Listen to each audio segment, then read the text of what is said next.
You've just been given the hardest job in history. You're a bodyguard, but not for one person, for all of them. Every leader who was ever targeted, every assassination that changed the world. Your job is simple: stop it. We've ranked them from impossible to preventable. Let's see how far you get. Level 1, impossible. Rome, 44 BC. Julius Caesar walks into the Senate. He's the most powerful man in the world. 60 senators are waiting for him. They're smiling. They're shaking his hand, and every single one has a dagger hidden under his toga. Your job? Protect a man from his own government, in a room where only senators are allowed. No bodyguards. They didn't give you a chance. Cimber grabs Caesar's toga. That's the signal. Daggers come out from every direction. Caesar is struck 23 times. He fights back at first, but they're everywhere.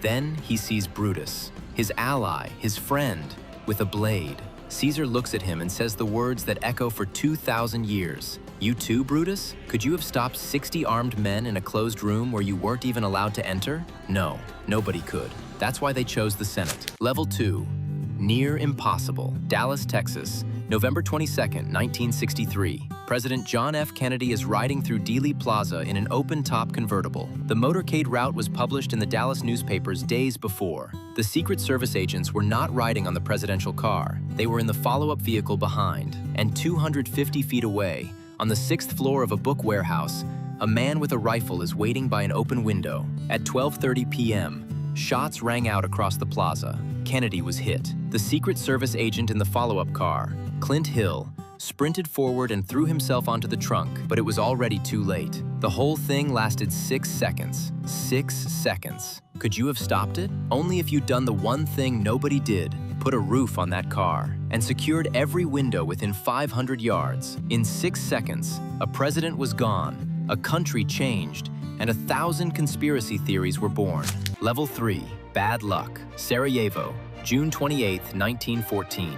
Archduke Franz Ferdinand is visiting Bosnia. 6 assassins are positioned along his motorcade route. The first one throws a grenade. It bounces off the car and injures people in the vehicle behind. Ferdinand survives. The motorcade speeds away. It should be over, but the driver didn't get the message about the new route. He turned onto the original street and stopped the car to reverse, right in front of Gavrilo Princip, one of the 6 assassins who happened to be at a cafe on that very corner. Princip couldn't believe it. He walked up and fired 2 shots. Ferdinand and his wife were both killed.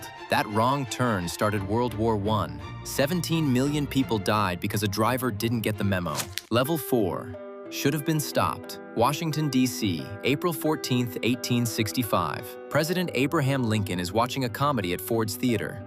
He's in a private box above the stage. 1 entrance, 1 door. And here's the detail that should make your blood boil. His bodyguard, a man named John Parker, left his post during the show to visit a tavern next door. The door to Lincoln's box was completely unguarded. John Wilkes Booth entered the box at 10:15 p.m.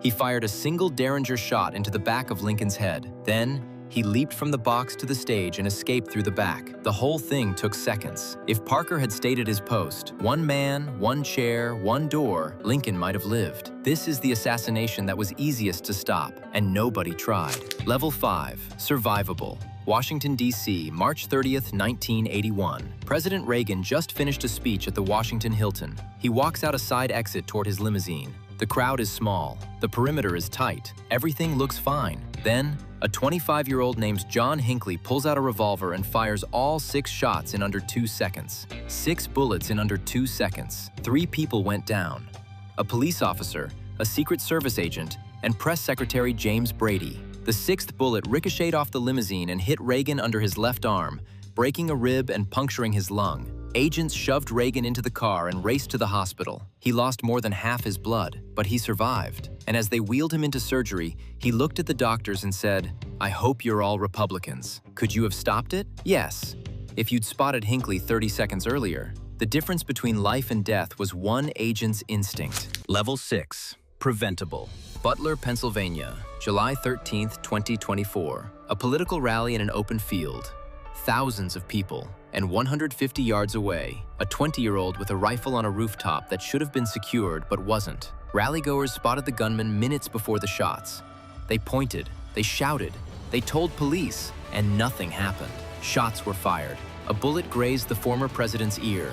1 rallygoer was killed, 2 others injured. Within seconds, counter-snipers returned fire and neutralized the shooter. The former president stood up, face streaked with blood, and raised his fist. Could you have stopped it? Yes. The rooftop was the obvious weak point. Reports later revealed the shooter had been flagged as suspicious minutes before the shots. The information was there. The system just didn't move fast enough. So, could any bodyguard have saved them all? Caesar. No. 60 armed men in a room you can't enter.